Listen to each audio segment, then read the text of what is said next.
Welcome to another episode of Coffee and Sports in the Morning. I'm Mo, aka Mo Better, your host for today, filling in for the amazing Coach Dante.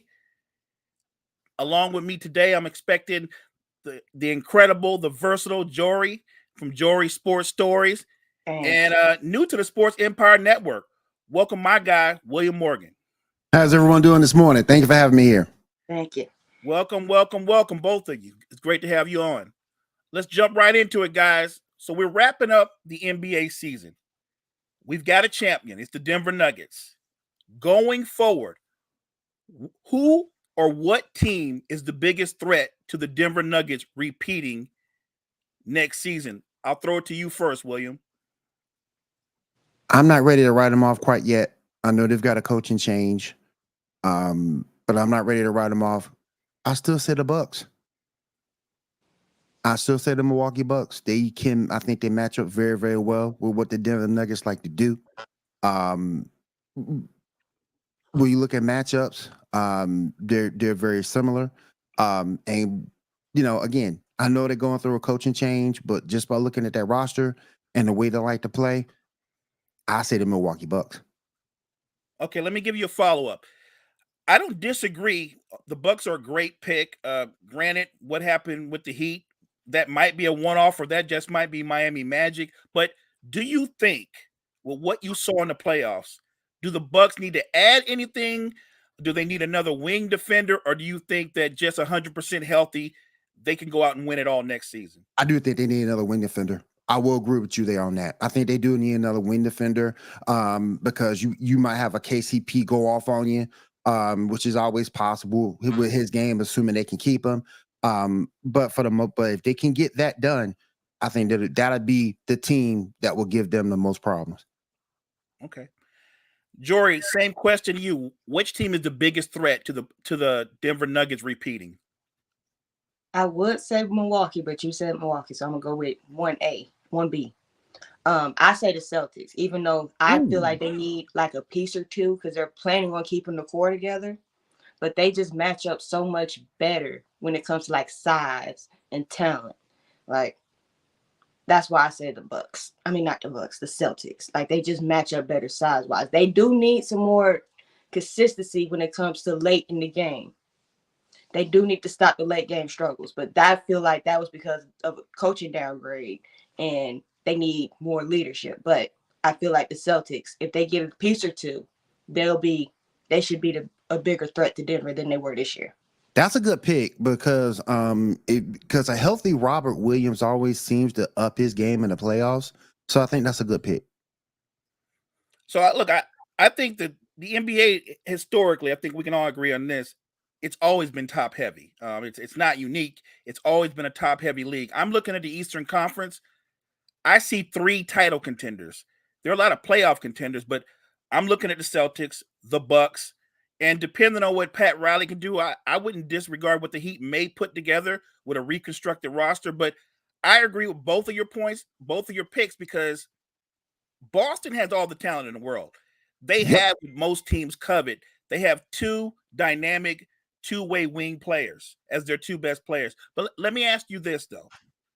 Are you content with the combo of Tatum and Brown, or like a lot of people have speculated, because Brown is due the max, and his max is going to be about $300 million, do you think the Celtics need to pursue any other opportunities to move him for somebody who might be a better fit? I say that I'd give it another year or 2, and if it don't happen, like even though one is due for a max, I say give him a slight extension right now, give him a year or 2, but after next year, if it don't work, then just go ahead and blow the roster up. Because at this point, I believe that they're ceiling together. I think that their ceiling with Jason Tatum and Jaylen Brown is going to be the finals. They might not be able to win it, but that's their ceiling. My only issue with keeping both of them is that's a lot of money to commit to 2 players. What's up, Freddie? That's a lot of money to commit to 2 players. A lot. You can. I'm keeping Tatum. Brown can, as far as I can, Brown can go. Because that's too much money for two players tied up on one roster. And remember, William, with the new CBA, the days of having like 3 superstars, max talent level guys, that's over. The challenge is going to be able to retain 2 because Brown is due $300 million. Mm-hmm. The season after next, Tatum's going to come into over $300 million. You can't put that much money into 2 as gifted as they are. If you give them both all that money, what roster are you going to be able to put together underneath them? Exactly. Exactly. That's my concern. When you have those two superstars making that much, what can you put around them? Are you going to take the approach Lakers tried to take by getting some lesser known or over the hill free agents to come over to you to try to make it work? No. I'm not keeping both. I'm keeping Tatum, and then you can let Brown trade him, do what you got to do to continue to build out that roster and continue to be competitive. Jory, how do you feel? Now that I know that the numbers that they're both due about $300 million, I'm like, oh no. He right though. He ain't lying. He ain't lying. Yeah. Thank you, Jordan. Jaylen Brown got to go. I would try to trade him to get some type of compensation, but he got to go. The team clearly is Jason Tatum. Team need a point guard. That's what they need at the end of the day. A verifiable point guard. And I don't know if this would happen. I don't know if it could happen because a lot of Lakers fans, CP3 coming to the Lakers. But I would I would love to see CP3 go to Boston. I would love it. It gives you the point guard that you need. Provided he can stay healthy, gives you the point guard that you need, the leadership you need from that position, the ball handling skills you need from that position. Because good Lord, you saw how bad Jaylen Brown's handles were in that series. I would love to see CP3 in Boston. And I actually think that's a good fit because of Boston's depth, Chris Paul wouldn't have to play the 30, 35 minutes a game. You can still split the minutes with him and Marcus Smart along with Derek White and Brogdon. So when you get Chris Paul and you have what Boston has with that core, you're not getting Chris Paul for the regular season. You're getting Chris Paul to help you finish off late game playoff games. Exactly. You need somebody that can get everybody in their spots and run something, get some kind, generate offense for others who aren't not naturally gifted to generate offense for others. The Celtics have a point guard in Marcus Smart, but he's not a natural point guard. No, because most of the time the guys that create, it's Tatum or Brown. And we know Jaylen Brown has the ability to beat people off the dribble one-on-one. His problem is he over dribbles and he's not very good handling the ball in traffic, constantly turning the ball over. So I agree with you both 100%. Chris Paul would be an excellent fit for the Boston Celtics, provided there's interest on both sides. But that's exactly what they need. They need a playmaker to take the ball out of Brown and Tatum's hands in late game situations. Let me ask you this, Jory, because I heard you talking about we don't want Chris Paul. We don't want Chris Paul. Just a side question to either one of you. We mentioned the Celtics. Is there another landing spot that Chris Paul would be a good fit in? Because who needs a point guard? A minor level to me would be Miami. Yep, just because Kyle Lowry's going on 38 years old. I think he's done. Miami would be a maybe if they can get that done. I don't know how it happens though because of Jimmy Butler. Because Jimmy Butler don't exactly play nice with others, so we have to see how that works.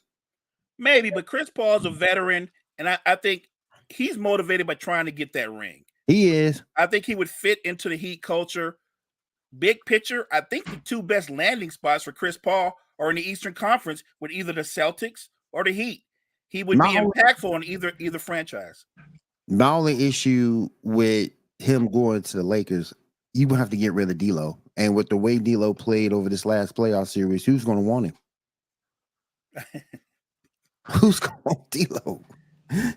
He's one dimensional. He doesn't play defense, and he can be D'd up himself. So again, I don't I don't see how you get rid of D'Lo unless you just outright release him. Well, he's a free agent, so they can either choose to bring him back or just let him go. Just let him go. Mm-hmm. I would be shocked if they bring him back. I would too. Personally, on my Lakers, I don't want any more old injury players that come playoff time always got a soft tissue. You got a point. Jory, I'm with you 100%. I'm with you. We paid the price not last season, but the season before last, trying to go on the cheap and fill the roster up with a lot of veterans that were on the other side of 35. And you're not going to win that way. You need veterans, but you need veterans that are still that still have their legs, that still can play at a high level. If you're going to get a veteran that's on the other side of 35, then you're bringing him in to be like a big brother or a leader, like Udonis Haslem is to the Heat. He's not actually playing; he is leading from the sidelines. I think that there's a couple exceptions to the rule. Chris Paul is capable of still playing at a high level in spurts, even though he's in the late 30s. But with the Celtics, he won't be forced to play the minutes that he did with the Suns. Nope. And I think with the Heat, he won't play as many minutes as well. It just seems to me when you look at the East, we've talked Heat, we've mentioned Celtics. Between the two of you, I'll go you first, Jory. Who's the third team that you would say is a title contender in the Eastern Conference? It's not the 76ers. I'm not going to be generic with the Bucks.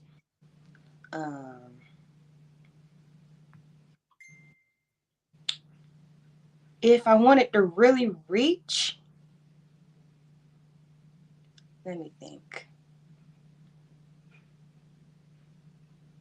Who else was really close this year?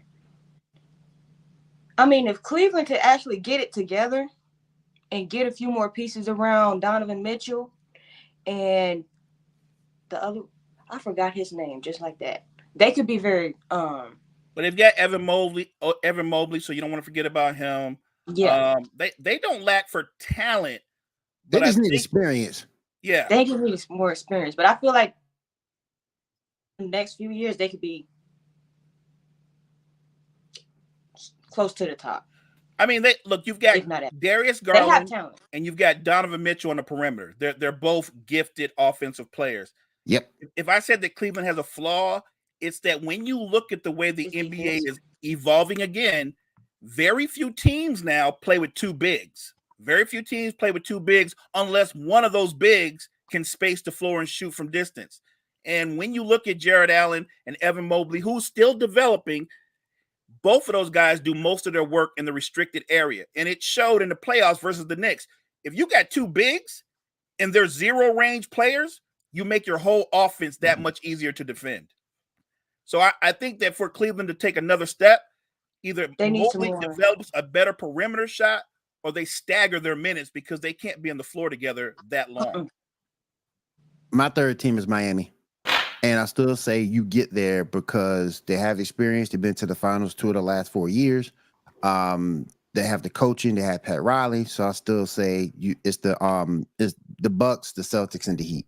I like the Cleveland pick. They just need experience because those boys are young. But Donovan Mitchell is a beast.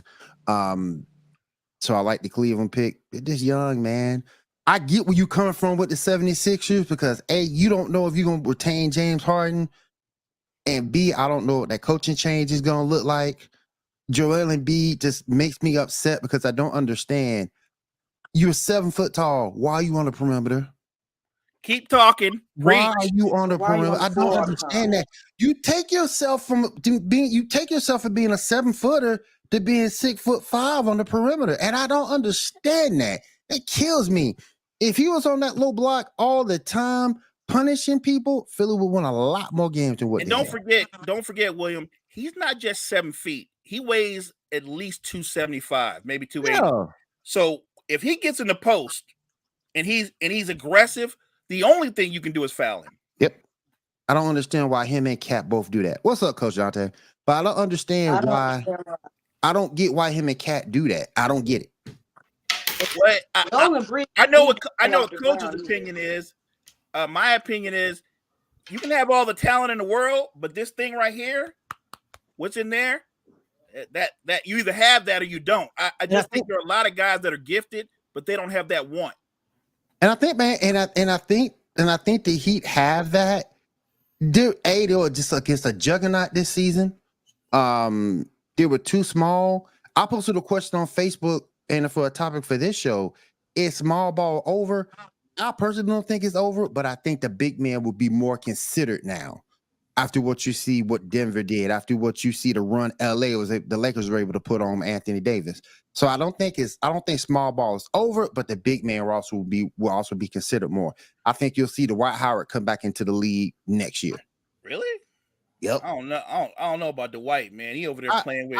I just think because all you want him to do is play defense, block some shots, be a rim protector, and that's what you need him for. You got to find that way to stop. You got to find a way to stop AD. You got to find a way to stop Jokic. To sort of be soft. I agree. But I think the big man will be considered more than it has been in years past. Well, I think that Joker. And look, Embiid's a talent. We're not gonna say he's not an all-star, even a superstar. He just hasn't delivered when it mattered most. So I agree with you that the big man is more prominent, but I would say the big men who are gifted big men are more prominent. So if you're a Joker or an Embiid or an Anthony Davis, those kind of guys are prominent. When you look at guys like Clint Capella, Robinson on the Mitchell Robinson on the Knicks, Rudy Gobert, those are guys who can rebound, block shots, and dive to the basket. But they're not prominent. They're not number 1, 2, or even third options offensively. So I agree with you. Big men can be prominent if they're gifted big men. I just think you need something to be an impedance to those guys. Which is the only reason why I say on the defensive end, you need something to be an impedance. Oh, I'm with you. Bam couldn't do it. And you saw that. As much as I love Bam, but he's too small. He's too light in the pocket. You got to have something as an impedance there for those guys. Not saying that they can always stop them, because there's, like you said, they're special. But you have to have somebody there to stop them in order to compete. I feel you. Hey, Coach, welcome. Good morning. What up, Coach? How y'all doing, man? How you doing, man? What are we talking about? We was just talking about we were giving our final thoughts to the season. We were going over the contenders. Matter of fact, William, let's get into this. How about this, Jory and Williams? Give me 5 teams. And you combine the conferences if you need to. Give me your top 5 teams as they stand right now in the NBA that are not the Denver Nuggets. Okay. Jory, I'll let you go first. That are not the Denver? Yeah, that are not Denver. Well, because just how the season ended, I have to go Heat, Milwaukee, Lakers. That's 3. 4. I can't put the Suns in at no spot because they're too compromised. I wouldn't either. I wouldn't put them in either. The Clippers, no. Oof. Let's go to the East.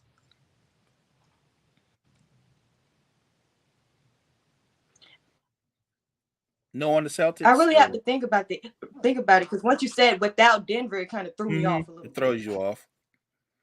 Hey, Coach, the Clippers are your what if team, right? Yeah, they're my what if team. If they're healthy for a full season, they can be a borderline Western Conference team. But the problem is, we know right now they would never be healthy in a playoff stretch. They would actually never be healthy together. And I think, did I say Boston yet?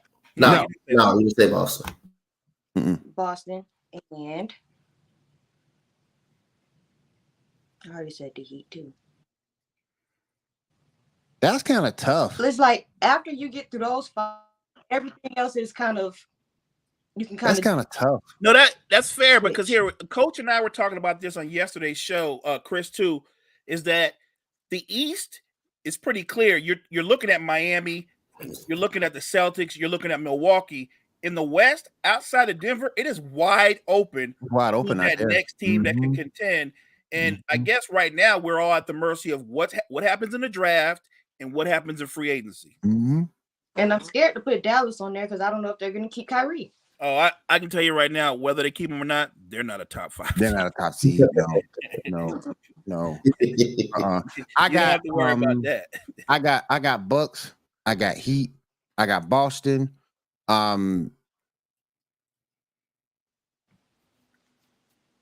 This team's gonna throw a lot of people off, but I still say you have to watch out for them just because they're young. We'll put both of these boys in there. I like the route the Kings are doing, and I love what the Cavs are doing. So and people might get me mixed up on the Sacramento Kings, but they're well coached. They got a good roster with Fox. They're on the right way. They're on the right road. That's why I said earlier to a couple of times on my show, these veteran teams better get it together in the West now because the Kings are getting up there. They're going to get more experience in the playoffs, and they're going to start playing together more. They're going to start making the right move because they still need a few pieces, but they're definitely on their way. So you got to watch out for the Kings. And shout out to Mike Brown for doing his thing too. Yeah, no doubt. Look, I'll say this: they're not a title contender. They're not a top 5 team, but I think a team that I actually think is going to make the playoffs next season. This might drive people a little crazy. I think OKC is going to make the playoffs next year. You ain't too far. You ain't too far behind on that. No. You're not too. Again, another young team. They just need a few pieces, but yeah, they can do it. Honestly, when I look at their roster, I just think their pieces need to age. They need to mature. Like they have pieces across the board. And Sam Presti, the man is a draft guru who just gets it right 9 times out of 10. So let me ask you a question: who future do you think is brighter, OKC's or the Kings? So let's play long ball. In the long ball, I'm going to say OKC. Because I actually think when you look at the Kings core, Fox and Sabonis are already in their mid-20s, so they're going right into their prime. Right. Their time is like right now. Yeah. I think they're a piece, maybe 2 away, because they can score on anybody. They had a historic offensive season this last season. But what they don't do well is they don't defend as a unit. Don't defend the ball well. They need a couple of defensive-minded guys in their regular rotation. And I think if they get that will propel them to another level. But I think their time is right now. OKC, I think 2-3 years from now, we're going to be looking at them as an actual contender. I think they're a team of the future.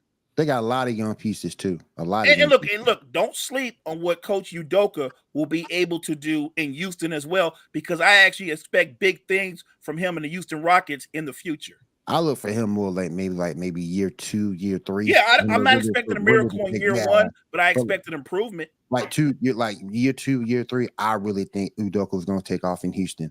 He's great for that. That was a great hire because he's good with younger players. So I really expect them to go off in maybe year 2, year 3 of his tenure. Well, Coach Dante was very disappointed to see Stephen Silas leave. You saw the expression on his. He was very sad. And I'm just kidding. I'm just kidding. Coach Dante was not a fan of Stephen Silas. It just he wasn't ready to be a coach for a young team. He probably can do it for more of an experienced team before as a young team. He looked overmatched. He looked kind of overmatched, but. Like I said, when we talk about contenders, though, we really actually talking about contenders. There ain't that many contenders, especially in the NBA.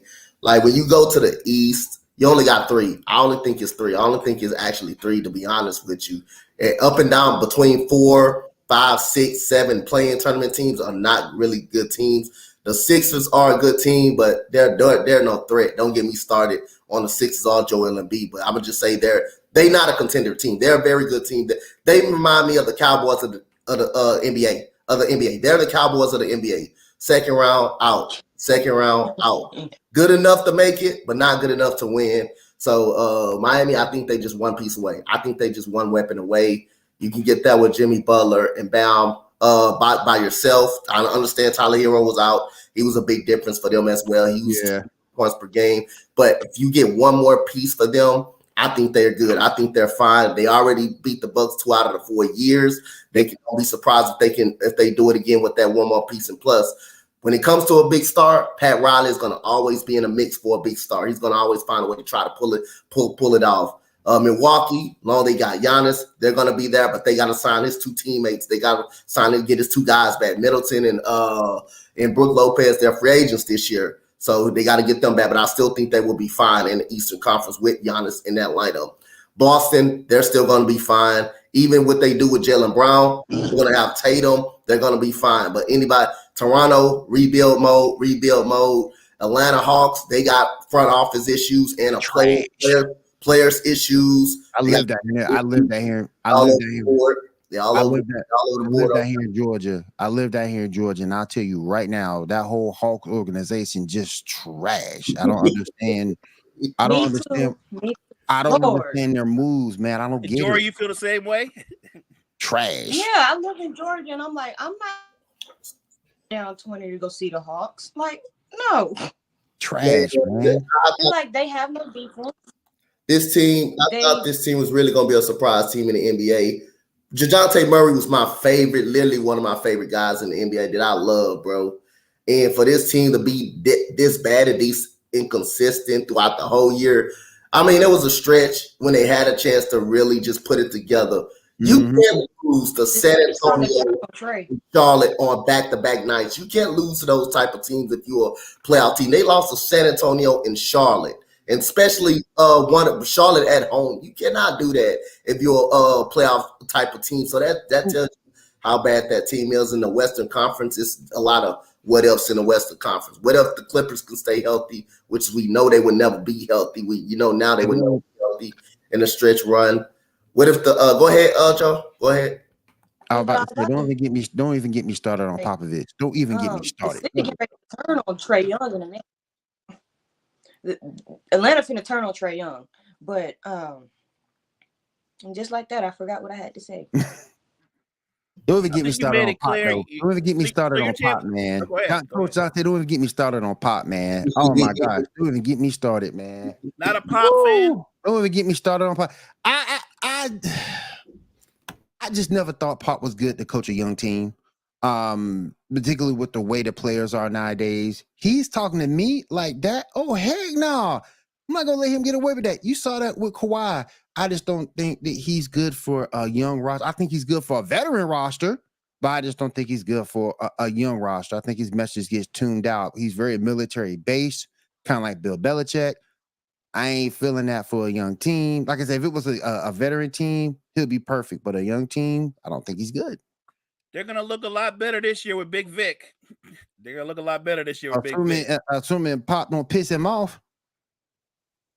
It was case at the Cowboys in the NBA. But like I said, I'm going to throw the Lakers in there, though. I'm going to actually throw the Lakers in there. If they actually sign Austin Reeves back. It ain't about that. It ain't about just that, though. With LeBron and AD healthy, that gives you a chance pretty much alone to compete with a lot of what else in the Western Conference. I'm still not sold even if Kyrie comes back to Dallas. They're not good on defense at all.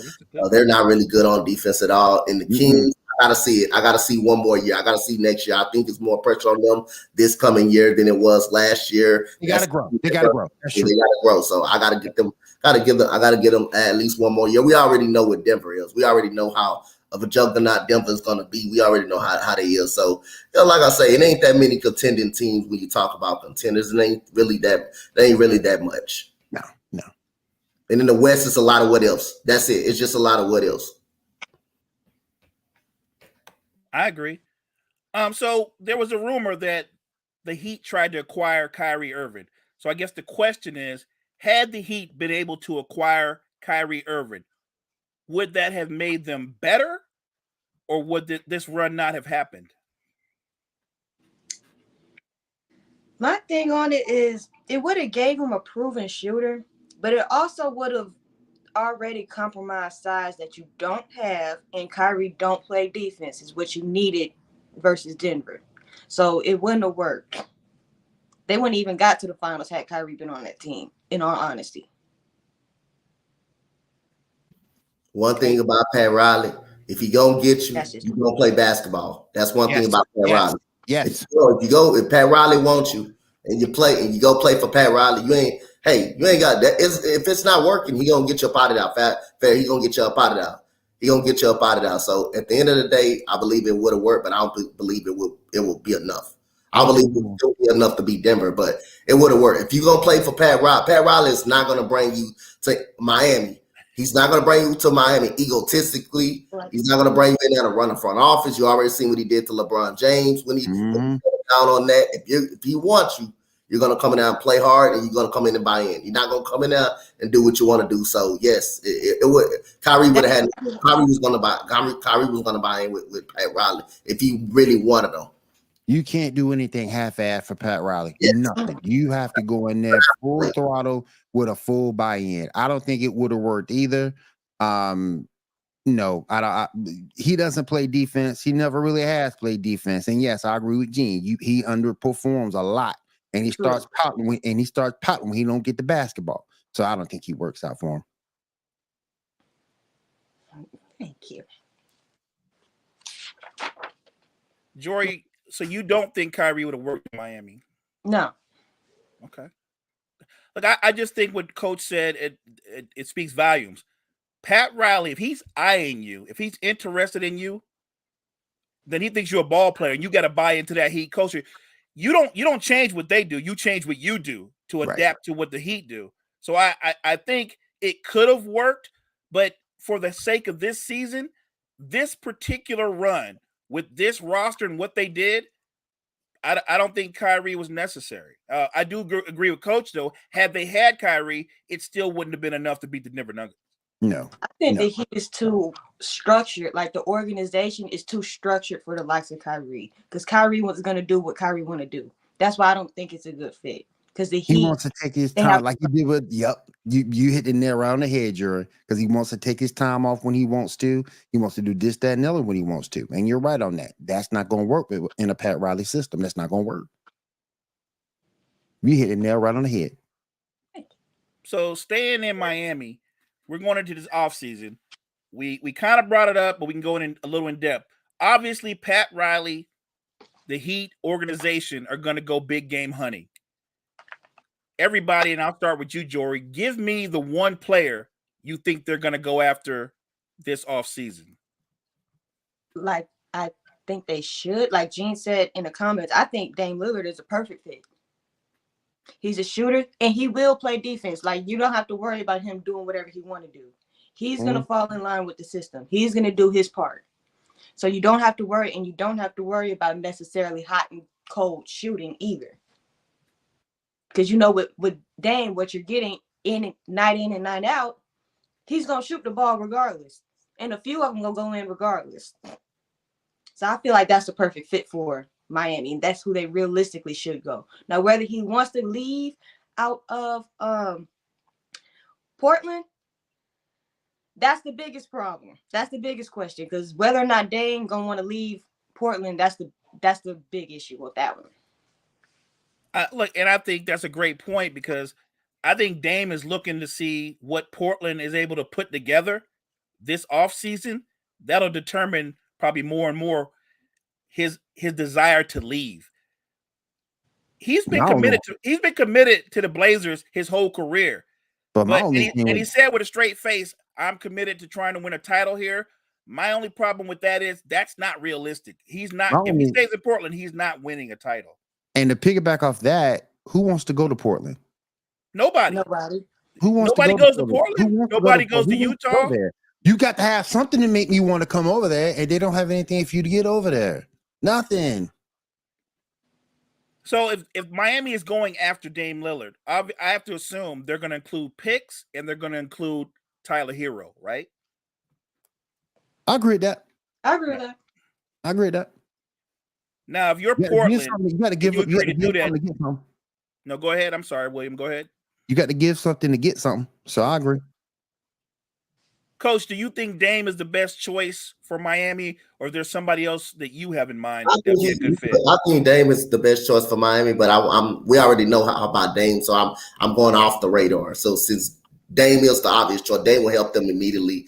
But I think I got actually two options I've been talking about all week, but I do think Dame is the obvious really choice. I do think Dame is the obvious choice to help them.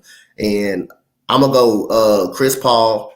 I think they need a point guard. I think they really need a point guard. I don't think Gabe Vincent is an actual point guard.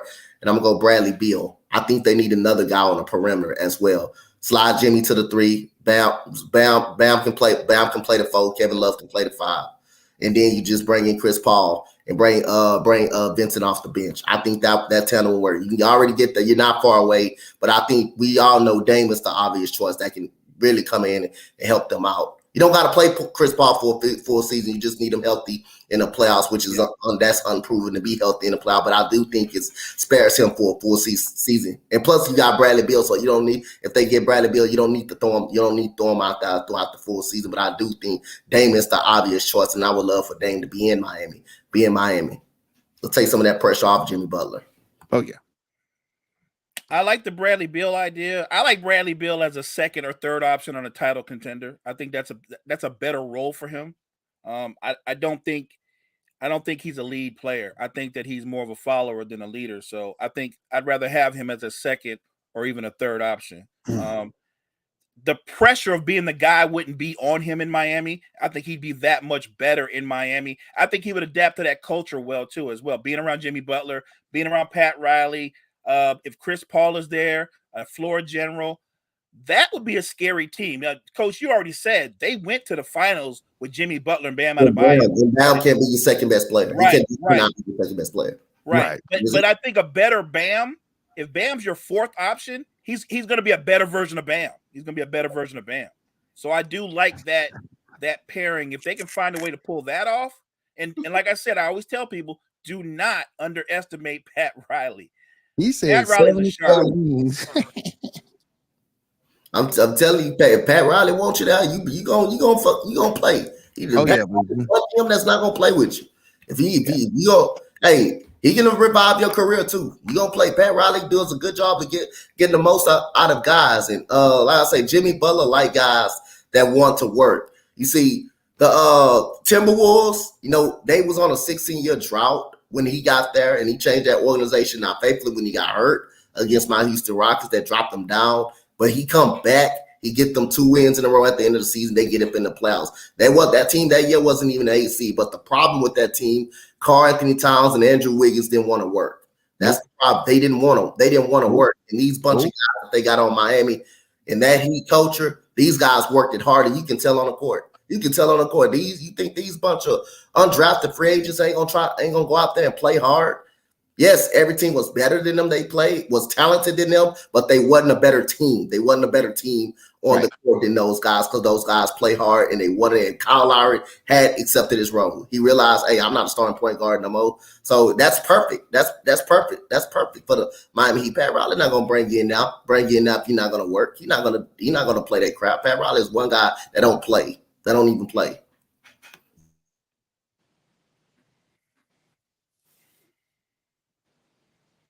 I don't know, man. I don't know about Van Fleet. I don't know, man. In Miami, I don't know about Van Fleet, Miami. I don't know. I don't know if that would work. I really see. We talk about Bill. I really see Bill to Van Fleet in Miami. You know what? I think they both would do well there, but I guess if Pat Riley had a choice, he's going to go after Bradley Beal because of the firepower he would bring to the team. Yeah, a little bit more firepower than Fleetwood. And he's also a guy that can be kind of a combo guard because he can create for others as well. So I'm sure Pat Riley would pursue him. Look, we all know in a perfect world, Pat Riley's going for Dame Lillard. But if he can't get Dame Lillard, he got a plan B. He's always got a plan B. Yep. So I expect Dame Lillard is probably at the top of his board. Right beneath him is Bradley Beal, and so on and so on. When you're that close with what they have, and they didn't come in there fully armed. Coach has brought it up. Gene has brought it up. That is the worst talent in terms of talent, top to bottom, team I've ever seen make the NBA Finals. That team ran through a number 1 and a number 2 seed on their way to the NBA Finals. So if you can do that with Bam being your second best player and Jimmy Butler, who's not a natural scorer. Remember, his whole career, Jimmy Butler's never averaged more than 16 shot attempts per game. So he's not a natural scorer. You bring in a guy who's a killer like Dame or even a Bradley Beal, and Miami is immediately launched right up there with Milwaukee. And if I'm Milwaukee and Boston and that happens, be afraid because you couldn't beat them without that guy. and that guy's Very there afraid. now, that's scary. Yeah, but I think, Brad, they need two pieces though. I think they need the point guard situation. I think they need an actual point guard. Same thing as Boston. I think Boston need an actual point guard. I don't think they got a true point guard. Their true point guard come off the bench. The point guard that they do have, Malcolm Brogdon, comes off the bench. Marcus Smart is not a traditional guard. He's a actual two guard that can do enough. That's why I said CP3. That's why I said CP3 in Boston. I've been saying that for about a week. I think those are the that's why I landing say spots. CP3 in Boston. I don't know if it happens though, but that's why I say CP3 in Boston. I think those are the two best landing spots, Miami or Boston for Chris Yeah. Paul. No question. You ain't got to pay him a lot because he's released. You don't got to pay him a lot now. Give him that vet. Hey, look, man, you're in the middle of $300 million in the league. I'm gonna give you the vet minimum real quick, and let's see what you can do. You done made your money. So let me segue real quick. We talked about this yesterday, but if Chris Paul left Phoenix, who's the point guard that's going to fill the void for Phoenix? Because they don't work without a starting point guard. You're not going to win, and like Coach said, you're not going to win just without a starting point guard. You've got to go out and get some depth. They have no depth, and we talked about that before the playoffs started. Their lack of depth was going to be a problem. And he lost that like depth. Their lack of depth is literally what got them. Oh yeah. If they don't have a point guard and they're counting on DeAndre Ayton to fill that void, they're in for a long season, a very long. I think they're going to try to move. Maybe that's how they get the point guard, by moving Ayton in some kind of deal, because I think he's not playing for the Phoenix Suns this coming season. Ayton just happy to get it. Ayton just happy to get that check. No. And it's not that he's a bad player, so I don't want to put it out there. DeAndre Ayton's a bad player. He needs a team. He needs a team. He needs a team that's going to help nurture him to be better, and that's not a spot in Phoenix, because Phoenix is trying. They're in win now mode. Right. They're not trying to nurture any young players. They're in win now mode. So you better get in or get out. And I think now it's time for Ayton to get out, because right now all he cares about is getting a check. Yeah, it would be interesting to see, was it what it was Monty Williams that he didn't like, or was it the organization that he actually didn't like? Because Monty Williams, on several occasions, he got into it with him. So be interesting to see how things change for Frank Vogel. But I do think the right thing is to do to get move on from. If you're gonna give a fresh start, move on from a fresh start for Monty Williams. I would say you do the same thing for DeAndre Ayton. But if they do keep him, it'll be interesting to see, was it really Monty Williams he didn't get along with? He didn't really get along with, or is it just him? Is it just him himself? But even that, you still got to go out there and play hard like it means something. I mean, you had Jock Landale, or not even a rotation player, come off the bench and play harder and better than you. It got to the point he played so bad, he literally got benched for the last 5 minutes of the fourth quarter because he wasn't buying in. He wasn't playing hard, and he was frustrated. But the point guard, Fred VanVleet, for me, as a point guard. Any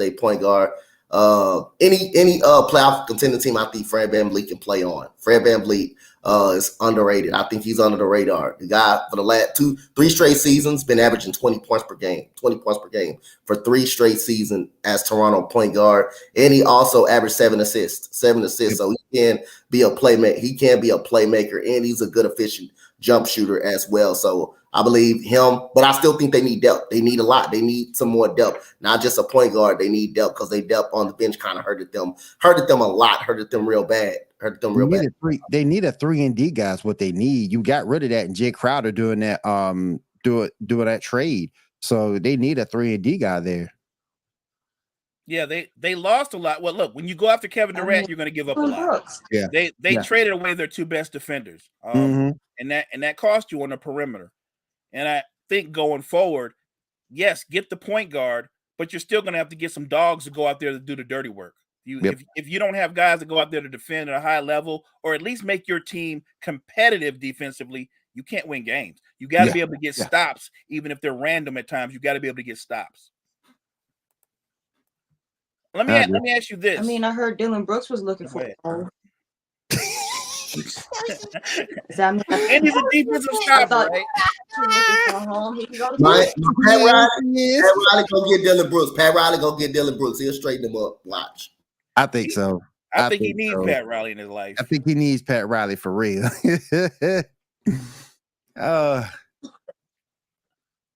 Yeah, I wouldn't do that. And I I ain't like trading for that. Jalen Brown. I wouldn't do that. No, I'm not doing that. no.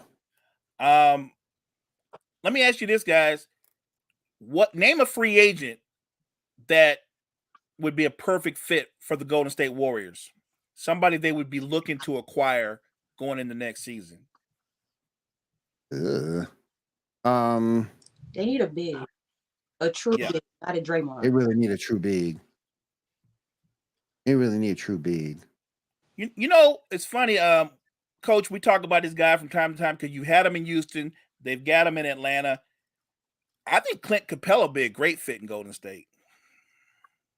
I mean, yeah, he doesn't need the ball in his hands to be effective though. But outside of lobs and dunks, I mean, that's how he's going to only be effective. But again, those are the type of players that seems, those are kind of winning players. But other than that, it's his health. He can be good, but his health is a concerning problem. That's the only thing. His health is a concerning problem. He can protect the rim really well. He can protect the rim really well. He can guard. He can go out there on the perimeter and guard pretty much. And he's a good recovery guy. When you think you got him beat to the rim, he can come out and block a shot. But the only problem is health issues. Hey, he outplayed Karl Anthony Towns in the goddamn playoffs. That told you all you need to know about Karl Anthony Towns. He outplayed Karl Anthony Towns literally in the playoffs. So Clint Capella wouldn't be a bad choice. But other than that, he just got to stay healthy. He got to stay healthy and get in shape. Would you? And I know I spoke about him before because I just think I don't understand why he plays the perimeter so much. But in this case, he might work out in Golden State. Do you trade for Cat? Are you talking about Golden State? Do you trade for Cat? He would be, the way they play and the way he wants to play, he'd be a perfect fit for them. That's a good fit. Because he doesn't shoot good for a big. He shoots good, period. Like shooting guards don't shoot as well as he does from the perimeter. My only problem with Cat is, and we talked about this, Coach and Dez made up a nickname for him that was fitting, that he earned, Mr. No-Show, because my problem with Cat is he tends to disappear when it matters most. He always has excellent regular season numbers, but he gets to the postseason, and there's a different guy that shows up. So let me ask you this. On that squad, would he have to show up as much? No, I'm agreeing with you. In Golden State, he's not the guy. Now you're talking about him being the third, fourth option. That's totally different. The question is though, can he accept that? Because a lot of guys can't go from being the guy to taking a lesser role. What's up, Desmond? I mean, but if you're gonna call yourself one of the best centers and a top center in the league, goddamn, you got to show up. And he has the talent. He has the talent to be a top 3 center in the league, or top. He got the talent. I'm gonna say he has the talent to be much as a top 8 player in the NBA. Agreed. But he doesn't show in the crowd. If it took Jimmy Butler to come in there off of a 16-year playoff drought for this team to wake up and finally go to the playoffs, then Jimmy Butler leaves and you're part of the problem, and you see Jimmy Butler in the finals twice, that's a problem. If it took a second-year Anthony Edwards to literally for the team to get back into a playoff spot and down there almost beat Memphis, that's a problem. If it took Anthony Edwards to win game 4, where they tried to literally throw it away several times against the Nuggets, and that's why I laughed so much in that game 4. They were literally up 11 points with down to 2 minutes to go, and Denver get on a drought, and then they go to overtime. Then they almost gave it away until Anthony Edwards hit the game winning, pretty much the game sealing shot in overtime. So they almost gave it away twice, and they end up losing game. They end up losing game 5. So that's what I have a problem with Karl Anthony Towns. If he's got all the skills to be a top 7 to top 6, top 7 or top 8 player in the NBA, he just don't put it together in the playoffs. I just think on that Warriors team, he won't stand out as much in terms of disappearing because you won't depend on him like that. I think you'd be looking at more Steph Curry. Draymond will still be on your team, assumingly. And you won't put that much, and Clay's going to come through on occasion. I just don't think him disappearing would hurt you as badly because it would be like a 4th option on that squad. So I think Cat would be the perfect move for him because he gets you a big. He can shoot from the perimeters, which is what they like to do. He would just have to get better defensively. But other than that, I think it would be a good. I think it would be a good fit for the Warriors. It might be a fluid fit. I would not argue with that. But it would be a fluid fit because we can all admit he has top 8 talent, like Coach said, but he's got the mentality of a role player. He talks about being the guy.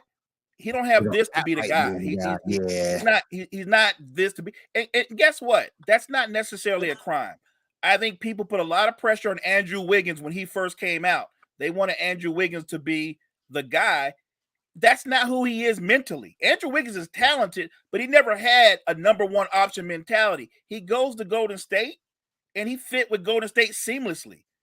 I think Cat is very much the same kind of beast mentally and in his chest. So, yes, if you send Cat to a team like Golden State, if you send Cat to a team like Miami, and he doesn't have to be the guy, certainly he'll be a better version of himself because he's not.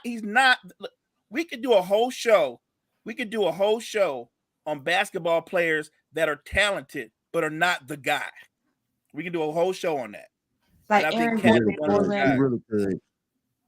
Go ahead, Joe. What'd you say, Joe? I was about to say like Aaron Gordon or Orlando. Oh yeah. Aaron Gordon was an 18-point per game scorer in Orlando. He was actually one of the guys that was one of the best players, but that just showed you how bad Orlando. Better. Yep. Yeah, he was playing better, a lot better in Denver than he did in visibly, not just, but visibly he played better in Denver than he did in Orlando. To me. Sometimes, he played more of his role though. He played more of his mature role, and that's a good point. That was his role. What his role is not actually a legit scorer. His role is a defender. It's a natural defender. He can make plays. He can make shots, but that just showed you how bad Orlando was during that time when they had Aaron Gordon as your leading scorer, one of your leading scorers. That just showed you how bad the roster was put together, and they drafted so many busts at that time. Now Orlando is on an uphill now, and I believe that organization is coming up on an uphill, especially in Eastern Conference. Don't be shocked if they be playing next year with a few good pieces. They can be playing in some type of playing tournament in the East because the bottom half of the East is really bad. I'm telling you, the bottom half of the East is really bad. Oh yes. My Bulls are right there. Oh my God. William, I didn't know you were a Bulls fan. Man. Hey man, the Bulls. William, you're just enduring a lot of pain, buddy. Oh, a lot of pain. We got soda bitter goods with Lonzo. We need so much right now. We need a point guard right now. We're gonna need a big if we can't keep Big Voo there. We need a whole lot, man. Oh my gosh, man. Woo! I hate to be the one to tell you this. You need a rebuild, man. Hey, that hurt. I'm close to being there with you. Just hear me out. You got Levine and you got DeRozan. Two very good players. Unacceptable a playing tournament team, though. That is with those two guys. Alone with those two guys. That's unacceptable. But you're not gonna win a title with either one of them. We got a lot we need to do. No, I'm just saying that those two guys, to me, what you have is two sidekicks. They're both talented, but they're both sidekicks. They're both sidekicks. And that's why your ceiling is only gonna be but so high because they're very good. We talk about stars and superstars. They're not superstars, they're stars. All of them very good. They're very good. But all of them very good. Right, but they're the kind of guys that need to play beside a superstar, right? Right. And that's why your ceiling is but so high. DeMar's 33, getting ready to be 34. So I don't know. He's not part of your future. So I wouldn't be surprised if they wouldn't look to move him. I wouldn't be surprised either because they need a lot. We need a point guard. We need a scoring three. We need a better four. We need a whole lot, man, to get to where we need to be. They got too many guys that need the ball in their hand. When I look at it, they got too many guys that need the ball. Zach LaVine, we already know he needs the ball. He needs the ball a lot. We already know DeMar DeRozan. Now, Vooch, his role kind of diminished, but he still averaged about 16 and 10, but he does need the ball a lot. Kobe White, the way he plays, look like he's needing the ball a lot. Pat Williams, kind of the way he plays. I don't know if he's a traditional three, but kind of the way he plays, look like he needs the ball to be effective. Seem like after Alonzo Ball, it just seemed like after Alonzo Ball, they got too many guys that need the ball, and that's not a good that's a recipe for disaster right there. That's too many guys that need the basketball. Yep, because everybody want their shots. Because everybody gonna want their shots. Go ahead, Joe. No, go ahead, You can't George. have 4 ball hogs in one ball. No, That's not- you can't. You can't. No, you can't. And that's what we have right now. And we need to get better with that. William, how do you feel about the Lonzo Ball situation? Because it seems like every time the news comes out, it's worse about his health condition. I get more and more upset because as I said earlier, I think the Lakers sold us a bill of goods. I really do think that.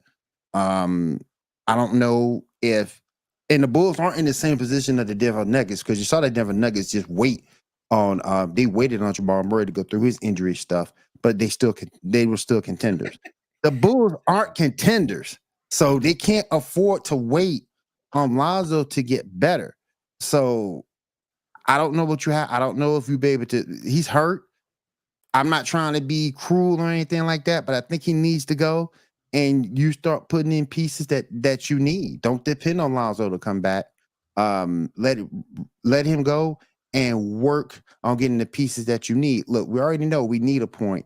We need players who don't need the ball to be effective. That's what we need. But the whole thing with Lonzo, I just feel that we got sold a bill of good from the Lakers. Oh, you mean the Pelicans? The Pelicans and the Lakers put together, yo. Yeah, both of them together. I just think we got sold a bill of goods from the Lakers and the Pelicans. I think we got sold a bill of goods, and I don't know, man.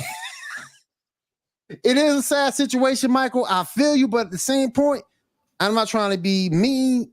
He got to go because we can't afford to be patient the way Denver was patient with Jamal Murray.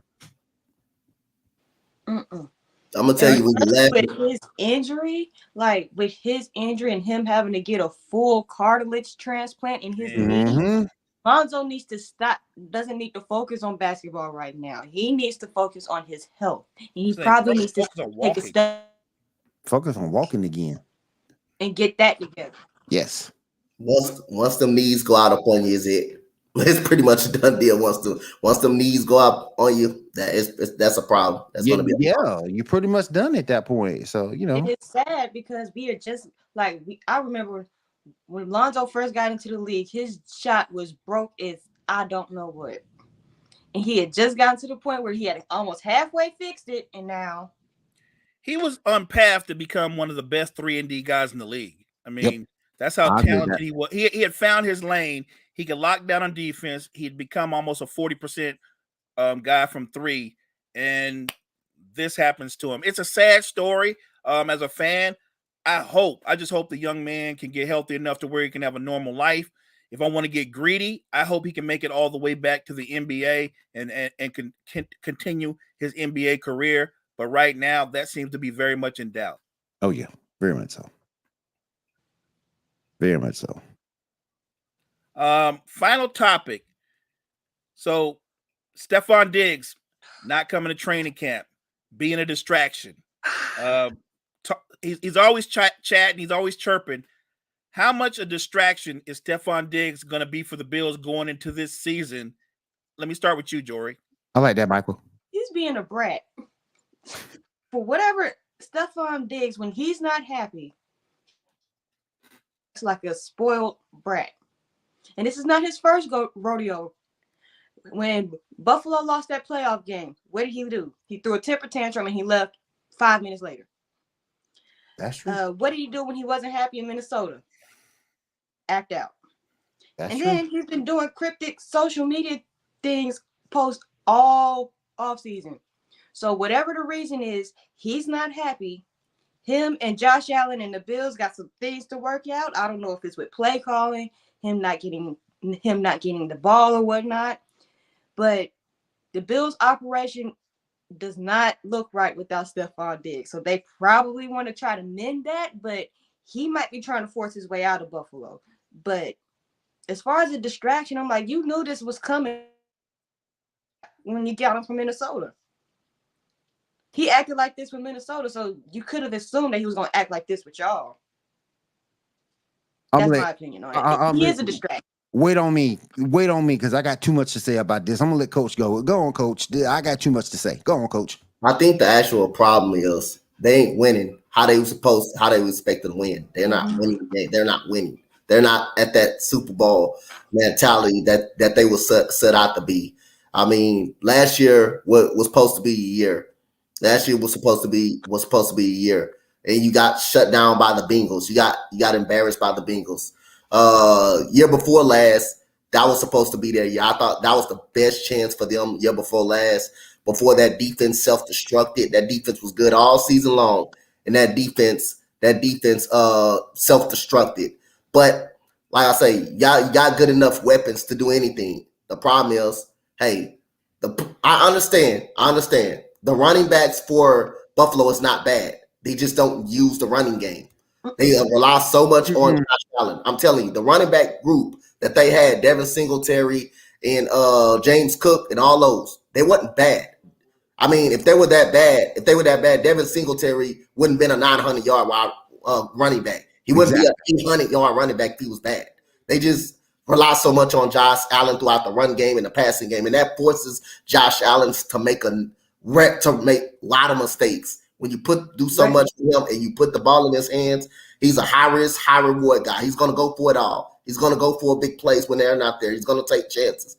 But that's why you get a running game. That's why you run the ball more and you take a lot out of his hand. Yes, you can use. I don't got no problem with them using Josh Allen in the run game, but run the football more. They got the talent. They got the guys that can run the football. They just don't feature in it. Stefon Diggs, I think the problem is they're not winning. He's having big seasons, but they're not winning. That's a problem. That's a problem to him. As good as you are, you're good. You're damn near almost. You're good enough to beat the Chiefs. You're good enough to beat the Bengals. The problem is they're not winning. That gets to Stefon Diggs. They wasn't winning in Minnesota. They weren't even close to winning in Minnesota. That's a problem. So when you're not winning, that's all a boil over to frustrations and not being at mini camp. Everybody, I understand he not being there. That's frustrating. But if he doesn't show up in training camp, that becomes a problem for me. Training camp is really where you need to be at. Training camp. That's a problem when you're not going to show up in training camp. That will tell you if that's an issue to me. But mandatory mini camp, you still want to be there. You still want to get a rhythm and a flow with you guys. But training camp, for me, that will be the last leg for me if you're not in training camp. Something is wrong if you're not in training camp. My problem with Stefon Diggs is the fact that you have to show you're a leader, particularly where you are in the pecking order in terms of wide receivers in this league. You have to show that you're a leader. Leadership comes from you. You show the rest of that wide receiver room and Gabe Davis and the rest of those boys out there that you can get it done. I think he's a malcontent. I don't think he's a leader. I think he's more of a follower. He pouts a lot when he don't get passes thrown his way. I just the attitude is my problem with Diggs. He be a team player. So you're supposed to support your quarterback and be a leader. And I don't think he's that guy. I just don't think he's that guy that's that leader and supports his team. If he doesn't get things the way he wants it to be, he cries, he gets upset. You saw it on the sidelines last year against the Bengals. Him getting on the Josh Allen's face. That's uncalled for from your star wide receiver. That's uncalled for. Let me just piggyback off of what Coach said. The Bills, if you look at them on paper, are loaded. But until they get away from dropping Josh Allen back 45, 50 times a game, they're not going to win anything.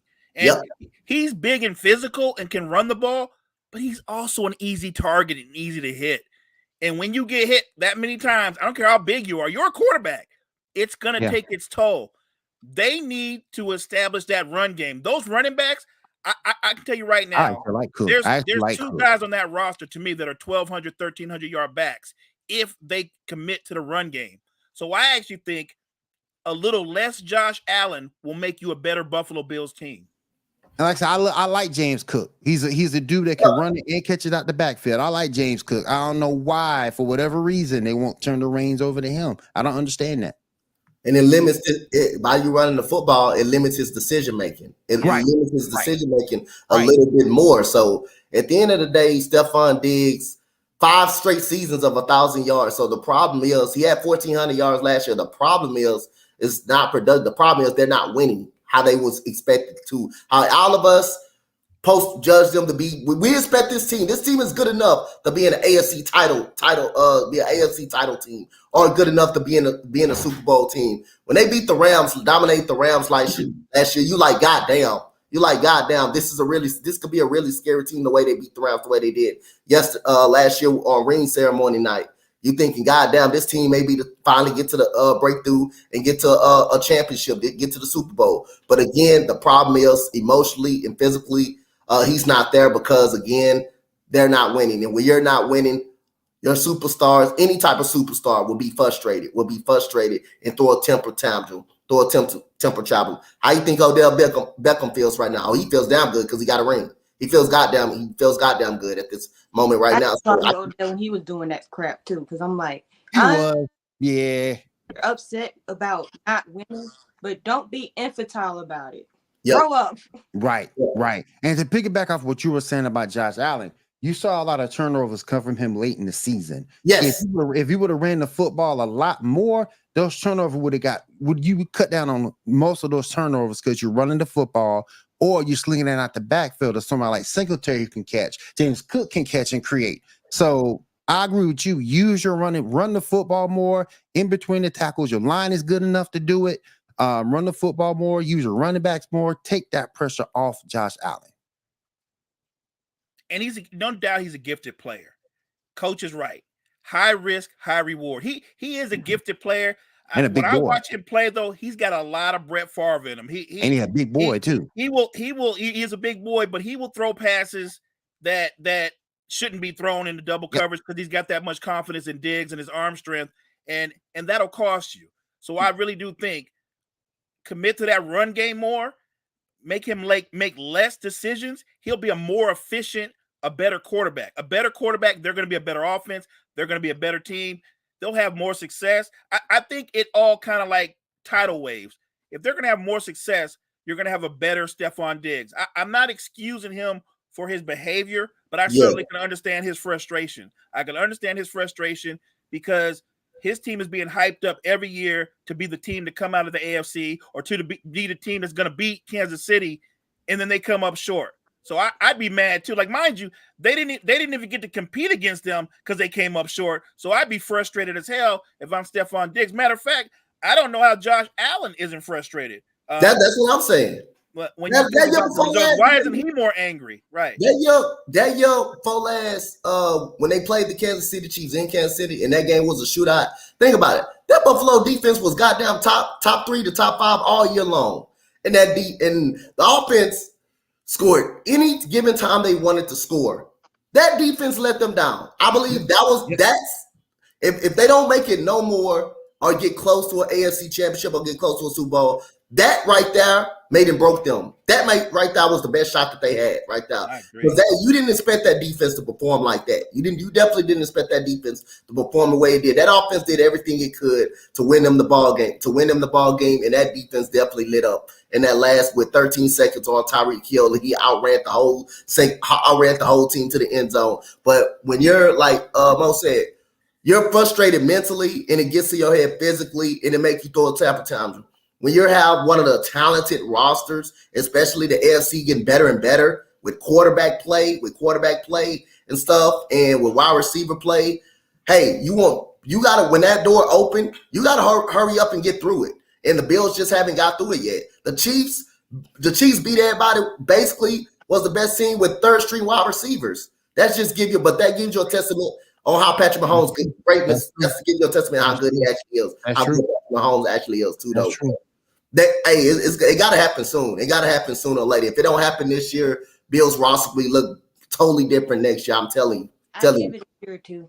I said if it don't happen next year, coming season or the next season after that, even this coming season after that, I feel like they might start looking at some changes, roster changes. Yep. And it doesn't get any easier because, it's not just Patrick Mahomes. You got to look at Joe Burrow, what he's doing in Cincinnati. And even though he might not be in his prime, let's not sleep on what Aaron Rodgers may or may not be able to do with the Jets. No, AFC is stacked. When you go back and look at it, you still got Cincinnati doing well. You got Baltimore doing well. The Steelers ain't too far behind. There's a couple of teams out there that's trash, but for the most part, that's a stat. The AFC division, that's AFC conference. It's so strange because the AFC East now is suddenly the division with all these quarterbacks. When for years, when the Patriots was killing everybody, there was only one good quarterback in the whole division, and that was Tom Brady. Everybody else was garbage. You right. So every year you knew at a minimum the Patriots were going to win their division, get at least 11 wins, get a first round bye, and they just dominated that way because in a quarterback driven league, nobody else in their division had a quarterback for 20 years. Yep, I'm about to say CR Jacksonville. They're not far behind either. And you just got Calvin Ridley back. So let's see what they do. Jacksonville might be interesting. They're gonna be fun. That might be interesting to watch. Mm-hmm. They're gonna be fun to watch. I hope they aren't. Hey, most of our wins came within the division, so I think we're gonna be fine. We ain't gonna be a playoff team. I feel like I'm gonna be better. I just think it's gonna be interesting. It's just gonna be fun to watch them grow. That's all. It's just gonna be fun. They're young. Yeah, they're young. Yeah. They're gonna be fun to watch. They're gonna be fun to watch. They might not win. They might not be contender for a minute, but just to watch them see what they do in terms of growth, it'll be fun. Man, this league has changed so much that it's so dependent on the quarterback position. Quarterback's always been important, but now more so because how the game is played. You can have a capable game manager and win a title if everybody around him is excellent. Hey, if Trent Dilfer did it. Right. Yeah. I'm just saying if you got but again, that's excellent. That's one of the greatest defenses maybe ever put together. Yep. And they had a dominant run game, and all they told Trent Dilfer to do was turn the ball over. Lose the game. Don't turn the ball over. That's it. Turn the ball over. Turn the ball over. If they punted it and started and make the other team start at bad field position on their old side of the ball, then the Ravens was gonna shut you down. You was gonna have a 3 and out. Yep. That's the beauty of that team, right, Coach? They play field position football. They didn't have no problem going 4 and out as long as you didn't turn the ball over. Because they knew that defense, you're not scoring 10 points on that Ravens defense. No, hell no. You weren't going to. 13 is all they needed. That was they meant. You get us 13. To do that. You get us 13 points. That's all we need from y'all. That's all we need. That was it. Anybody got any more comments on Stefon Diggs or the Bills before we get out of here? Nope, I'm done. Hey guys, great morning show. Coach, glad you could make it, man. Coach is the leader. He runs this stuff, but it's great to have him. Hey man, you did a great job. You did a great job today, man. I'm proud of you. I'm proud of y'all. I'm proud of y'all 3 from holding it down for me, man. I'm proud of y'all. Anytime, Jory. I think this is our first. We've been on before one time other on another show, but hey, it was great working with you, William. First show with the Empire, man. Look forward to working with you some more. Great job on the first time on the Empire. William, you want to let the people know where they can find you before we get out of here? Oh my goodness, yes. You guys can find me over on the Sports Report. We have a Facebook page under there every Monday night, 10 p.m. Eastern. I also do Sports Report Fight Night. We talk about combat sports, pro wrestling in particular, every Tuesday at 10 p.m. And then you can also find me on my main show, the Geek Gauntlet Podcast. We talk a lot of stuff, geek, comics, animation, things like that. We got a page over on Facebook over there too called the Geek Gauntlet. You can watch us there every Saturday night at 10 p.m. Definitely check him out. Jory, can you tell people where they can find you at? I'll be on here every Wednesday now, but you can also find my podcast, personal podcast, Jory Sports Stories. We cover football and basketball mainly, but I'm also covering WNBA as well. So, and other sports stories. I'm coming to you. I'm coming over there because I got some things about the WNBA. With NBA winding down, I'm gonna be locking in on the WNBA. So, Coach, I'm locking in. Coach, I'm about to jump into all your streams. There we go. Yeah, real quick. So I'll let you know the podcast just came out this morning. You can find me at the Empire. NBA Cypher just dropped this morning. Coach Dante, you know what to say. I ain't hard to find. That's all. I ain't hard to find. That's all you need to know. I ain't hard to find. But y'all will find me at 12 o'clock when I do my Dallas Wings versus Key LA Sparks at 12 o'clock. WNBA. So y'all will find me at that time. Y'all will find me on the Empire Sports Network. So for William, Jory, Coach Dante, I'm Mo, aka Mo Better. We'll catch you next time on Coffee and Sports in the Morning.